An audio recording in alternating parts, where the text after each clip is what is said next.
예, 할렐루야 샬롬 하고 우리 인사합니다. 할렐루야 샬롬 샬롬 샬롬 샬롬 샬롬. 하나님 사랑합니다. 여러분 주 안에서 사랑합니다. 마가복음 6장 말씀 잘하는 말씀이죠. 45절에서 52절 예수께서 무리를 걸으시는 그런 내용. 너무나 잘하는 마가복음에도 나오고 마태복음에도 나오고 그렇죠. 계속 나오는 말씀입니다. 합니다. 바다 위로 걸으셨어요. 예수가 이 말씀을 아무도 모르는 사람은 없습니다. 예수께서 물 위로 걸으셨다는 것은 누구나 크리스찬이라면 다 알죠. 문제는 예수께서 물 위로 걸으셨다라는 사실을 너무 가볍게 생각한다라는 겁니다. 이런 경우는 영어 표현에도 찾아볼 수가 있는데 그는 자기가 모든 것을 다 할 줄 아는 것으로 생각한다를 영어로 표현할 때 그는 자기가 물 위로 걷는다고 생각한다 이렇게 얘기합니다. He thinks he walks on the water 이렇게 말하죠. 그들은 내가 모든 걸 다 할 수 있으리라고 기대한다를 영어로 표현할 때 그들은 내가 물 위로 걷기를 기대한다. They expect me to walk on water 이라고 표현하죠. 이 정도로 예수께서 물 위로 걸었다는 것을 대부분 다 알고 있다는 겁니다. 물론 이 기적을 해체하려면 학파들도 있다 그래요. 뭐 이런 것까지 할까요? 저는 참 이해가 안 가는데 또 그런데 또 뭐 그 아주 희열을 느끼는 분들이 그 이상한 남들이 모르는 뭔가를 그렇게 하고 내가 이렇게 했는데 이렇게 내가라는 목소리들이 너무나 내가 복음이 있어야 될 것 같아요. 너무나 많고 높습니다. 제 주변에도 가장 가까운 곳에도 있었죠. 예수님이 단지 얕은 물속을 걸었다라고 말하죠. 어쨌든 그들도 예수님이 물 위를 걸었다는 사실은 알고 있어요. 근데 왜 빠져들어갈 만한 그런 깊이가 아니고 얕은 물을 그냥 좀 걸으셨다 이렇게 얘기한다는 거죠. 아니면 성경이 초청하는 이 이상하고 오래된 세계 속으로 기꺼이 들어가는 사람들은 예수님이 물 위를 걸어 다니셨지라고 말한 다음에 그런데 그 다음에 뭐야? 라고 할 정도로 물 위를 걸어간 사실을 가볍게 여깁니다. 그 정도로 물 위를 걸은 이야기는 잘 알려진 이야기이기는 확실하죠. 높은 전망대에서 마가복음 6장을 바라봅니다. 한 걸음 뒤로 물러나 마가 6장을 높은 상공에서 바라본다면 6장의 이야기는 메시아로서의 예수님의 정체성이 점점 드러나는 것과 그것을 이해하지 못하는 제자들의 운응력에 관한 내용을 담고 있다. 이렇게 볼 수가 있어요. 6장에서 예수님은 제자들을 부르시고 보내시죠. 12제자를 부르시고 둘씩 보내셨어요. 6장의 7절에서 13절 내용을 보면 12제자를 부르시고 둘씩 보내시죠. 이것이 마태복음 10장에도 나옵니다. 누가복음 9장에도 나오죠. 또한 12제자를 부르시고 둘씩 보내셨어요. 7절부터 13절. 헤로드 왕이 그 다음에는 세례 요한을 죽이는 사건이 14절에서 28절까지 세례 요한의 죽음이 나옵니다. 이것은 마태복음 14장에도 누가복음 9장에도 똑같이. 그래서 저희가 마태복음 다음에 마가복음을 왔기 때문에 물 위를 걷는 그 이야기가 두 번 반복이 되는 그런 꼴이죠. 6장에서 예수님은 제자들을 부르시고 보내셨어요. 제자를 부르시고 둘씩 보내시죠. 7절에서 13절에 보면 헤로드 왕이 세례 요한을 죽이는 사건이 또한 나왔고 이렇게 해서 세례 요한은 사라지고 예수님이 이제 앞으로 등장을 하십니다. 그 예수님은 오병이어를 기하급수적으로 증가를 시켜서 5,000명을 먹이는 사건 그것이 30절에서 44절까지 5,000명을 먹이는 사건이 나오죠. 이것도 마태복음 14장, 누가복음 9장, 요한복음 6장 1절에서 15절에도 똑같이 나옵니다. 그리고 오늘의 본문이 나오죠. 풍랑 속에서 힘겹게 노를 저는 12제자를 향해서 예수께서 물 위를 걸어오시는 장면 4경쯤에 45절에서 52절 그리고 마가복음 6장은 예수께서 병자를 고치는 이야기로 끝이 나죠. 53절에서 56절에 보면 그 바로 직후에 게네사렛에서 병자를 고치십니다. 건너가 게네사렛 땅에 이르러 대고 배에서 내린 사람이 곧 예수이신 줄 알고 그 온 지방으로 달려 돌아다니며 예수께서 어디 계시다는 말을 듣는 대로 병든 자를 침상째 메고 나오니 아무데나 예수께서 들어가시는 지방이나 도시나 마을에서 병자를 시장에도 예수께 그의 옷가에도 손을 대게 하시기를 간구하니 손을 대는 자는 다 성함을 얻으리라. 옷가에 손만 대도 낫는 그런 사건. 너무나 가벼운 사람들, 하물며 귀신도 알아보고 하나님의 아들 예수님이여 이렇게 이름을 부르죠. 메시아를 5장 1절에서 20절에 보면 그들은 그것이 무엇을 의미하는지 알지 못합니다. 마음속 깊이 새기는 것이 아니에요. 그들 머리 위로 나아가고 있어요. 제가 그 전에 한참 K-pop 그거 아주 열심히 생겨서 볼 때 그 얘기가 참 기억에 지금도 납니다. 심사위원 중에 한 분이 이렇게 얘기하죠.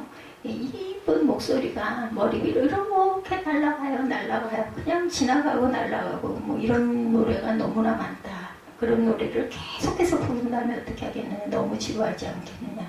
이런 이야기. 근데 참 저는 머리 위로 잊혀지기는 하지만은 귓결에 아주 그냥 아름답게 들리죠. 참 좋습니다. 그 아주 가녀린 그리고 아주 고운 목소리. 좋죠. 그 목소리도.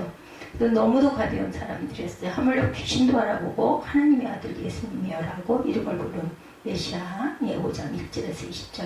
온갖 종류의 표적과 병고침과 기적을 행하는 선생님이 되한 그분을 5장 21절에서 43절.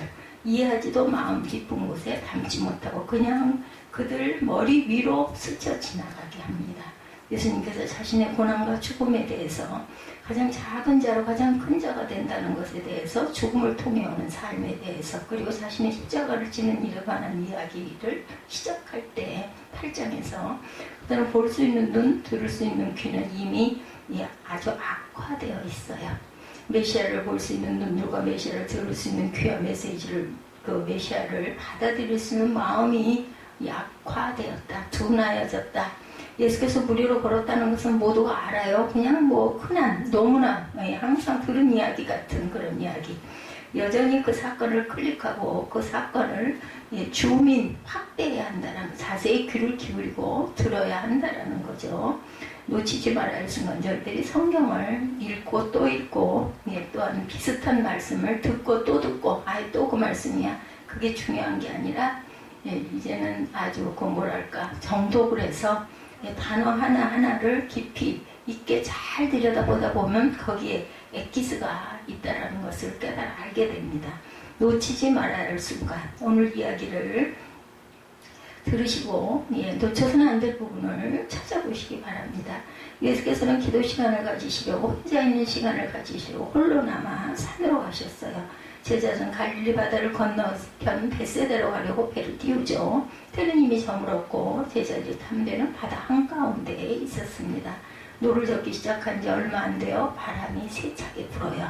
바람이 휘몰아치므로 노를 젓느라 애를 쓰고 있어요. 48절에 예수께서는 제자들이 세찬 바람과 폭풍에 고투하고 있는 것을 보고 계시죠. 48절에 보면 뭐 안 보일 수도 있지만 영의 눈으로 보시는 거겠죠. 멀리 어디 뭐 조그맣게 있지만 쟤들이 고생하고 있구나. 이것을 벌써 느끼시는 거죠. 바람이 거스름으로 제자들이 힘겹게 노젓는 것을 보시고 밤 사경쯤에 바다 위로 걸어 그들에게 오사 지나가려고 해요. 별일 없으면 지나가려고 일부러 그쪽으로 가셨을 것 같아요. 건너편으로 가시더라도 꼭 그렇게 가지 않으셔도 되는데도 걔네들이 물 가운데서 더 나아가지를 못하고 있는 것 같고 확실치는 않고 어두우니까 그러니까 옆으로 슬쩍 지나가시려고 하는데 보니까 안 되겠다 싶으셨던 거죠.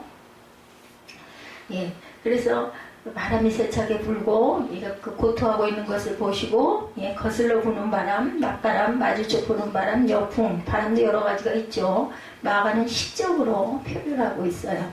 그들은 세찬 여풍에 죽을 힘을 다해 노를 젓고 있다. 바람이 거스름으로 제자들이 힘겹게 노를 젓고 있습니다. 거스르는 바람에 대항하여 힘겹게 맞받아서 불리한 바람에 대항하여 힘겹게 노젓는 모습을 고군분투하고 있는 제자들을 향해 무리로 걸어 나아가셨을 때는 새벽 4시경이었다. 사경이라고 그랬어요. 갈릴리 바다는 그다지 크지 않죠. 호수라고 그러죠.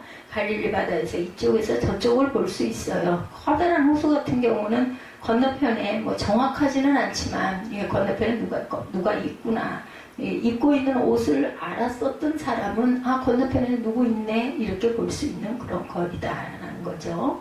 엄청난 폭풍이었고 제자들은 온 힘을 다 모아 한치 앞으로 나아가려고 죽을 힘을 다해 노를 젓고 있어요.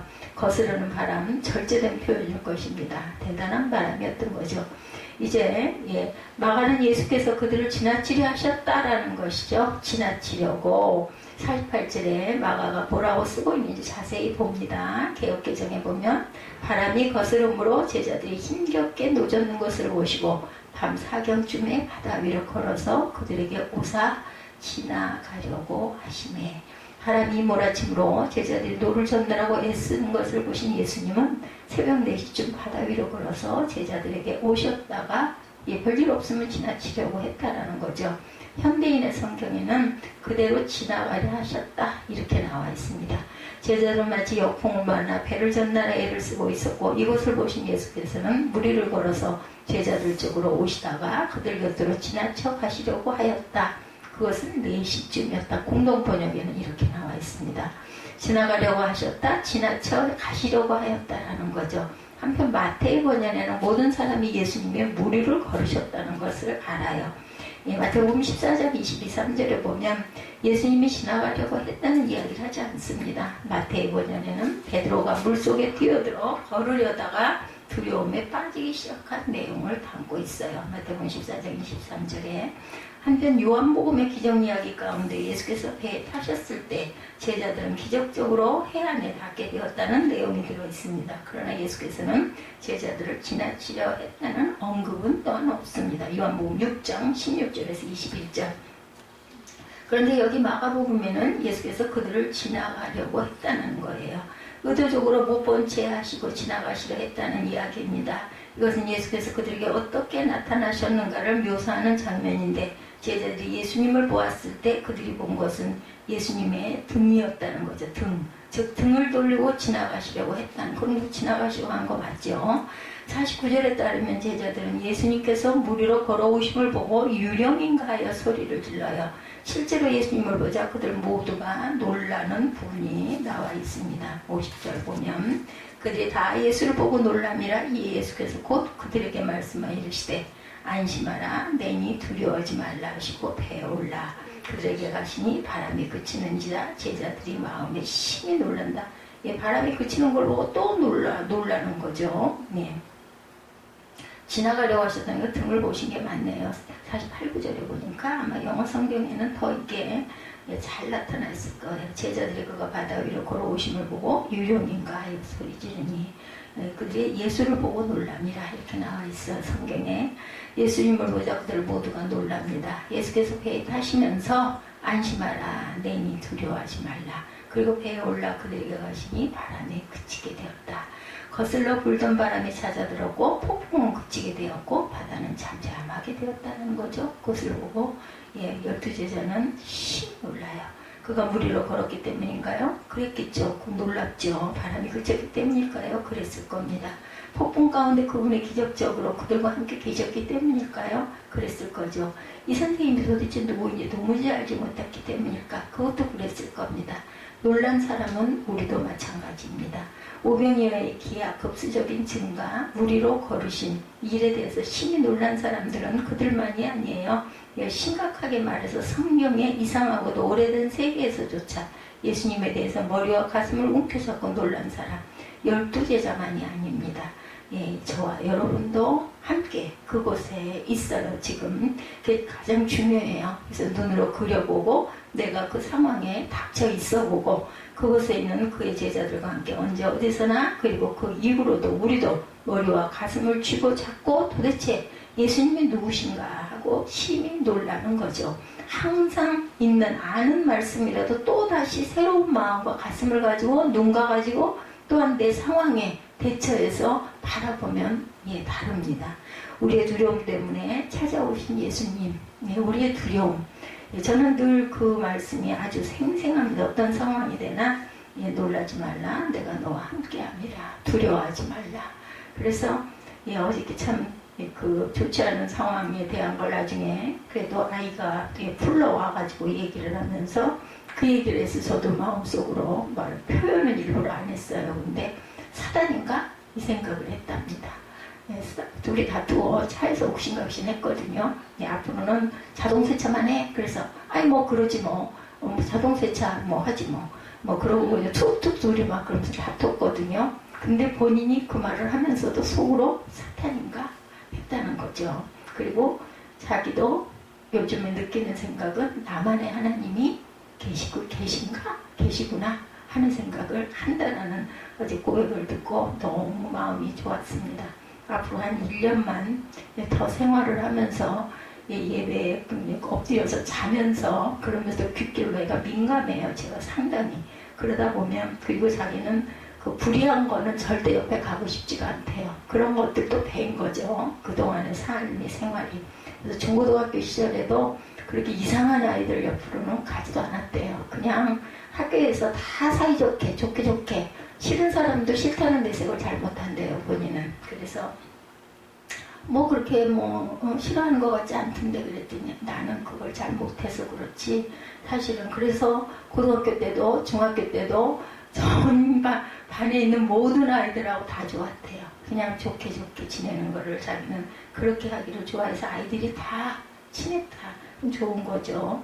근데 자기의 그 본심을 숨기고 그렇게 하는 부분은 이제 또 고쳐줘야 되겠죠. 우리의 두려움 때문에 찾아온 예수님의, 그래서 두려워하지 말라, 놀라지 말라. 어떤 사건이 저는 일어나면 그냥 그 마음부터 마음에 하도 같은 말씀에 반복된 부분들이 여기저기 많다 보니 그래서 그런 것도 같습니다. 예, 두려워하고 불안해하고 놀라고 염려하고 걱정하고 근심하는 이 모든 것들은 그것은 예수께서 두려워하지 말라, 내가 너와 함께합니다. 이 말씀이 그냥 그 다음에 그냥 붙어서 가슴에 와서 닿습니다. 두려워하는 거, 불안해하는 거, 걱정하는 거, 염려하는 거, 근심하는 거, 이 모든 것은 날려보내자. 그리고 대처할 방법은 반드시 있어야 되겠죠. 무엇으로? 예수의 이름으로. 예수 그리스도께서 나를 지키신다. 우리의 무기는 창검이 아니죠. 요즘에 창검이 있지도 않지만 무엇도 아닙니다. 예수 그리스도 지저스입니다. 그들이 심히 놀랐다는 것은 두려웠기 때문에 놀라죠. 어떻게 물에 빠지면 깜깜하기는 하고 풍망은 일고 안 그렇겠어요. 우리도 당장에 그러죠. 그들이 두려움 가운데 휩싸여 있을 때 예수님이 들어오셨다라는 거예요. 근데 우리 마음에 풍랑이 일고 있을 때, 나 여기 이 일에 빠져서 이거 헤어나오지 못하면 이거 어떡하지? 했을 때 빨리 주여 오시옵소서. 이런 마음을 가지십시다. 예수께서 개입하시고 그들 가운데 들어오신 것을 그들이 그분을 알아차렸기 때문이 아니고 그들이 예수님을 알아보았기 때문에 예수께서 그들에게 들어오신 것이 아니라는 말입니다. 예수님께서 그들에게 가신 것은 그들의 두려움에 대한 반응입니다. 그들이 두려워하고 있기 때문에 예수께서 그들에게 가신 거예요. 항상 찾아오시는 예수님이시죠. 힘겹게 노를 젓고 있었기 때문에 그들이 불쌍해서 예수께서 그들에게 가신 것이 아니고 탈진했기에 예수께서 그들에게 가신 것이 아닙니다. 그가 배가 좀처럼 앞으로 나갈 수 없게 예수께서 그들에게 가신 것이 아니라 베드로가 당신은 메시아시오 그리스도이십니다라고 외쳤던 것처럼 그들이 예수님을 메시아로 고백했기 때문에 예수께서 그들에게 가신 것이 아니고 예수께서 그들에게 가신 것은 그들의 공포에 질리고 두려운 마음에 심히 놀랐기 때문이었다. 그래서 그는 즉시 말씀하기를 안심하라, 내니 두려워하지 말라, 이렇게 말씀하고 계셔요. 우리의 사건과 문제 속에 내가 주여 하고 부를 때 주님께서 바로 응답하세요. 뭐라고요? 내니 두려워하지 말라. 나 여기 있어. 걱정하지 마. 겁내고 두려워하는 건 말씀 맞다나 사탄이야. 그런 마음 비워버려. 염려할 거 없어. 그 마음이 오는 거예요. 왜? 우리 마음밭에 말씀이 새겨져 있기 때문에. 그냥 두려워하지 말라, 놀라지 말라, 내니 안심해라 말씀하시는 거죠. 두려움에 떨고 있던 그들을 위해 예수께서 배 안에 올라가십니다. 그렇지 않더라도 그는 그냥 지나가시려고 했어요. 만약 그렇지 않았다면 지나가시려 한 예수님, 그가 그들을 지나가려고 했어요. 도대체 마가 선생님 도대체 이해가 안 갑니다. 이것을 더 잘 설명해 주십시오 라고 말한다면 어떻게 당신이 그렇게 설교할 수 있는지 우리는 확신이 없습니다. 예수께서 몰아치는 폭풍 가운데 그들을 거의 볼 수가 없어서 지나쳐 가시려 했었을까요? 다른 번역에 보면 이 구절을 이해하는 데 도움이 될까? 오늘 본문에 대한 번역본도 도움이 되지 않습니다. 그들은 지나쳐 갈 수도 있었다 이렇게 번역이 되어 있어요. KJV에. NIV에는 그들을 지나가려고 하던 참이었다 이렇게 영어 원문에 나타납니다. 그런데 지나간다라는 헬라어 이 단어는 마태복음의 거의 마지막에 예수께서 겟세마네 동산에서 하나님께 기도할 때 이 잔이 내게 지나가게 주옵소서라고 기도할 때 사용된 단어와 같은 단어입니다. 헬라어에는 예수께서는 또 다른 폭풍 가운데 기도하셨던 대목이죠. 그가 그들에게 오사 지나가려고 하셨다. 나는 우리 모두가 예수께서 그냥 지나가셨다고 생각하는 분들도 있다고 생각을 합니다. 죄와 어려움을 절대 멈추지 않아요. 세상은. 불리한 바람은 너무 현실적이고 폭풍은 사방에 너무 많이 수시로 불죠. 예, 요즘 특히나 그렇습니다. 그럼 앞으로는 어떨까요? 예, 제가 어젠가요? 그젠가요? 예, 그젯밤이네요. 그젯밤에 차를 타고 오는데 거기 나온 분이 뭐라 그러죠? 디스크 자키죠. 그분이 그런 얘기를 하시더라고요. 어떤 해외에 아주 아프리카 쪽 어떤 해외에 있는 연세가 80 정도 된 어떤 노인분이 글을 올린 부분이 아주 그렇게 아주 대단한 확대가 되어가지고 많은 사람들이 팔로우를 했다 이런 이야기를 하시면서 그냥 평범하게 시작한 코로나 시대의 이야기 그 이야기를 쭉 늘어놓고 하시면서 마지막 말미에 코로나는 앞으로도 있을 것이야. 코로나는. 그런데 그 코로나도 지나가고 또 다른 뭔가가 와도 지나가고 지나가는데 변하지 않는 지나가지 않는 어떤 것이 있다. 차별에 대한 이야기. 차별을 그렇게 하는 백인과 흑인의 차별, 이런 인종의 차별, 아니면 나는 굉장히 품이 있는 사람이야. 너희는 아주 미개한 사람이야. 이런 차별이 결국은 영원히 끊이지 않는 한 이 코로나는 끝나지 않을 것이다. 코로나는 질병이 치료가 될 수도 있지만 이 인종차별에 대한 것이 종식되지 않는 한은 계속해서 인류는 이러한 속에서 휩싸여 갈 것이다. 내가 누군가를 차별하면 그들에게 내가 차별을 받을 수도 있다는 것을 잊지 말자. 이 노인분이 아주 이런 의미 있는, 제가 다 똑같이 전하지는 못하지만 아주 그 부분에 짧은 한 5분 동안 제가 주행하는 거리가 길지 않다 보니 그 말이 굉장히 가슴에 와서 닿더라고요. 시간이 8시간 30분에 40분 정도 된, 요즘에 98.1을 열심히 제가 듣습니다. 음악들이 좋아가지고. 근데 그 밤에 나오신 그 여성분이 이런 이야기를 읽어주셨어요. 전 세계를 덮고 있는 대역병 코로나 바이러스, 허리케인, 홍수, 태풍, 지진, 해일 등 문자 그대로 이러한 모든 일들, 마가가 폭풍 속에서 잡초를 버리는 모습을 세차게 거스르는 바람을 맞받아 힘겹게 노를 젓는다라고 묘사하죠. 오늘 본문이. 이런 시적인 이미지는 우리에게 폭넓은 이해를 요구하기도 합니다. 삶과 신앙, 제자, 또 그리고 그에 따라오는 피치온 딸 폭풍들과 거슬러 부는 불리한 바람들을 생각해 보라는 거죠. 힘겹게 노를 젓고 언제요? 문제 하나가 끝났다 싶은데 또 다른 문제들이 일어날 때입니다. 스트레스가 점점 가중됩니다. 아무도 당신의 말을 귀담아 듣거나 당신을 믿지 않는다고 느껴질 때, 소리치고 싶을 때, 당신이 사랑하는 어떤 사람이 잠시라도 숨을 쉴 수 없을 만큼 압박을 받으며 살 때 힘겹게 노를 젓죠. 언제 노를 젓습니까?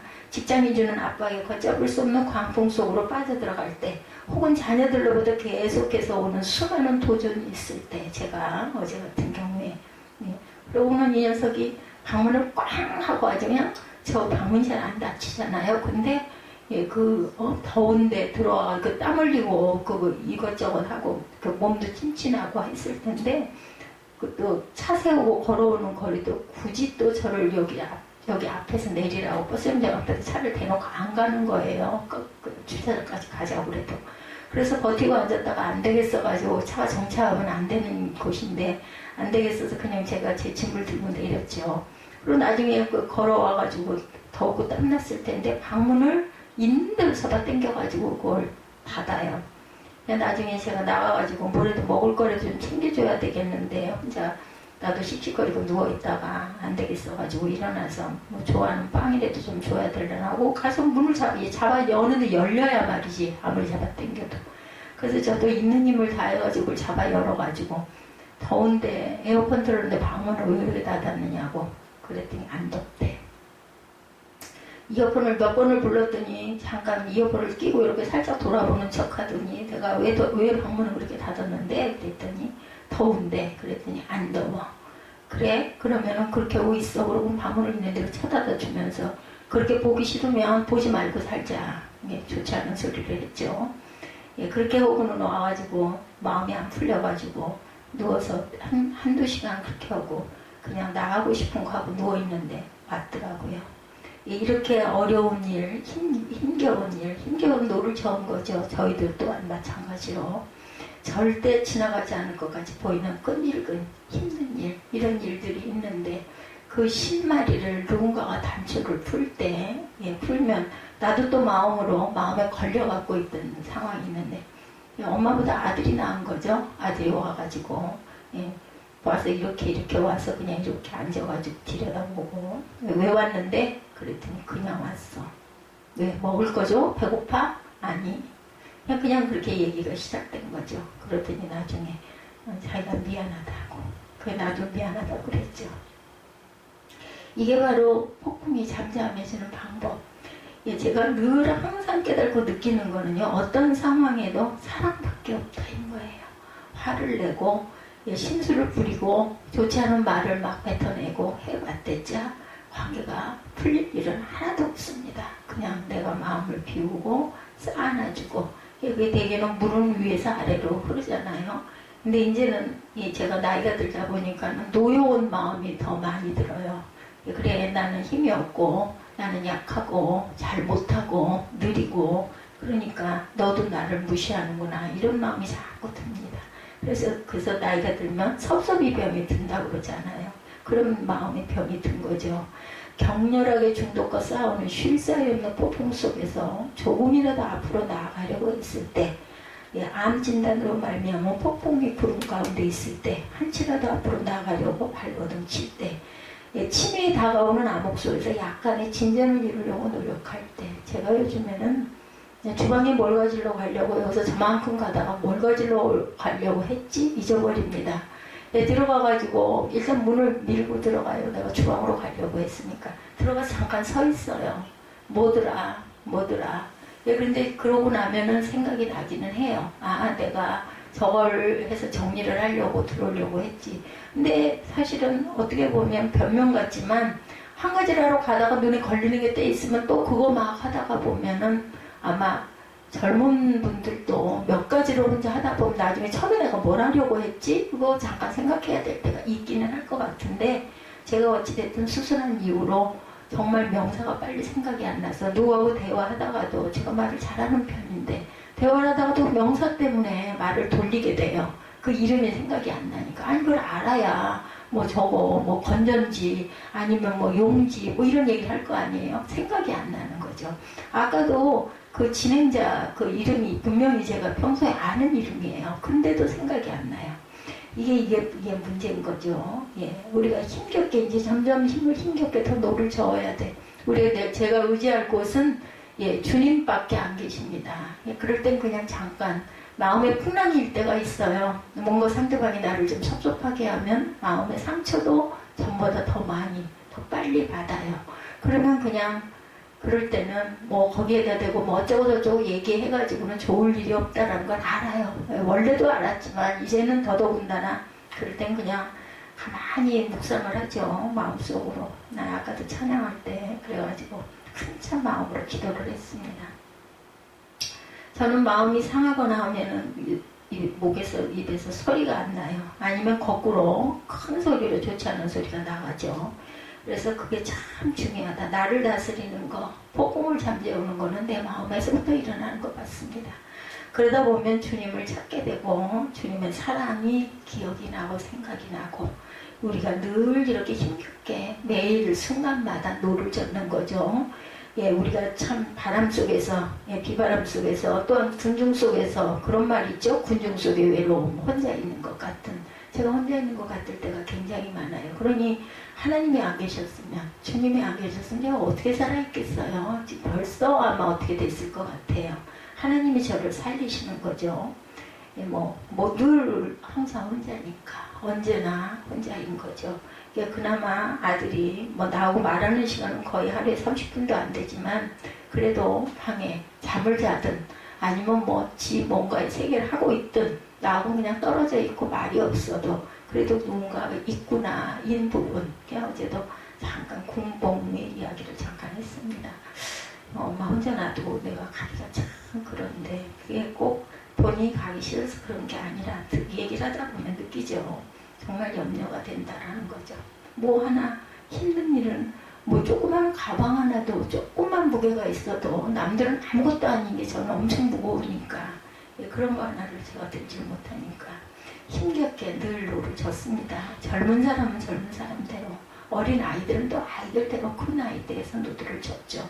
세상과 문화와 시대의 폭풍과 바람과 무서운 풍랑 속에서 우리가 굳건한 기반에 서 있다는 생각을 도무지하지 못하게 할 때 우리 중 누가 예수께서 지나치신다라는 생각을 하지 않는 사람이 있겠는가? 아니 도대체 내가 그래도 열심히 예배하고 열심히 주일 지키고 열심히 헌금도 하고 주중 예배도 빠지지 않고 하고 그래도 열심히 성경 묵상도 하고 또 어떤 일이 있든 저는 앉아서는 기도를 못하니까 누워있을 때 기도하는 시간이 참 많고 그리고 은혜 받는 시간도 정말 많은데도 왜 이렇게 마음의 평강이 없을까? 그는 그들에게 오사 지나가려고 하셨다. 이 말씀은 복음서 저자 자신의 인식일지도 모릅니다. 아니 저자 자신의 심각한 고민일 수도 있어요. 마가가 이런 부분을 적은 거. 우리 인간성의 실제를 붙잡아 보려고 고뇌하고 있는지도 모르죠. 하나님 앞에서 우리 인간의 삶의 실체와 씨름하고 있는 것인지도 모릅니다. 약속하시는 분, 예수님의 무리에서 걸으셨다는 것은 모든 사람들이 알고 믿으면서도 실제로 예수께서 모든 폭풍우를 잠재우지 않는다는 것도 모든 사람이 알고 있는 거예요. 그냥 그걸 네가 좀 극복해. 우리 아이들 기를 때 그러잖아요. 이제 좀 네가 혼자 해봐. 아이들 아장아장 거를 뒤따라다니고 하다가 나중에는 엄마가 저만 지서 그냥 봅니다. 애가 지적하면 가다가 분명히 넘어질 수도 있어요. 내 엄마 성격에 따라서는 그냥 아이를 그렇게 못 놔두고 쫓아가는 저 같은 경우가 그래요. 그냥 뒤에 가서 바짝 가서 애가 가는 걸 그냥 같이 따라가는 어떤 엄마는 그냥 멀지가 앉아서 바라보기도 하는 엄마 계십니다. 넘어지면 또 스스로 일어나게 울어도 그냥 가서 일으켜주지 않고 일어나 뒤에서 그러죠. 그런데 어떤 엄마는 저처럼 쫓아가서 일어나면 손 먼저 털어지고 다리야 어디 안 까졌나 보고 먼지 먼저 터는 그런 엄마도 있습니다. 주님이 약속하시죠. 내가 너와 함께 할 것이라고. 안지 마라. 내니 두려워하지 마라. 내가 너와 함께 하겠다. 두려워하지 마라. 나는 임마누엘, 우리와 함께 하시는 하나님 임마누엘이다. 두려워하지 마라. 내가 세상 끝날 때까지 너와 함께 할 것이다. 두려워하지 마라. 메시아가 함께 있을 것이다. 우리에게 약속한 그분의 임재가 있을 것이다. 이것이 하나님의 자비와 은혜의 지속적인 기적입니다. 내 옆에 아무리 가까운 사람, 내 살을 먹여 줄 것 같은 그러한 벗, 아니면 배우자, 아니면 자녀, 아니면 부모가 있다 할지라도 그가 무리로 걸어서가 아니고 그가 배 안에 올랐다라는 것, 여러분의 배 안에 승선하셨다는 겁니다. 두려워하지 말라. 우리가 항상 예배 가운데 모일 때마다 누군가 힘겹게 노를 젓고 있는 분이 있다는 것을 알고 계실 겁니다. 삶과 신앙과 모든 것을 잘 지켜가려고 애를 쓰는 문제에 이르게 되면 우리는 모두 정말 끝까지 잘 참아내고 견디죠. 예. 우리 가운데 정말로 죽을 힘을 다해 힘겹게 노를 젓고 있는 사람이 언제나 한두 사람 정도는 있고 당연히 있겠죠. 그럴 때마다 나머지 우리는 그리스도가 여기 계십니다. 그리스도가 저와 여러분과 함께 계십니다. 그리고 그리스도는 당신을 위해서 계십니다. 그리스도께서 당신의 배에 승선하셨습니다. 초청할 때, 그 조인배 목사님 말씀하셨죠. 항상 환영합니다. 모셔드립니다. 의지합니다. 이 마음을 가졌을 때 예수께서는 빨리 밤사경하냐 어떤 상황 속에서라도 내 안에 내 배에 오르셔서 나야 염려하지 마. 걱정하지 마. 지나가. 절대로 죽을 일은 없어. 이렇게 말씀하신다라는 거. 그분의 자비로 그분의 사랑 안에서 성령의 능력을 갖추고 우리가 그들을 위한 그분의 임재를 항상 초청하고 환영하고 모셔드리시는 저와 여러분들이 되셨을 때 두려워하지 않고 노를 저을 때 예수께서 배 안에 항상 나와 함께 아니면 우리가 타고 다니는 차 안에 항상 함께 하신다는 거. 그 생각 납니다. 또 납니다. 주님 여기 성령님 여기 앉으세요. 저랑 함께 가세요. 이런 마음으로 항상 주께 짧게 항상 기도하시는 저와 여러분들 어떤 일을 하실 때 어느 곳을 가실 때 가장 먼저 주님 저와 함께 가세요. 이런 기도의 그 입술의 고백들이 항상 있으시는 저와 여러분이 되시기를 주님의 이름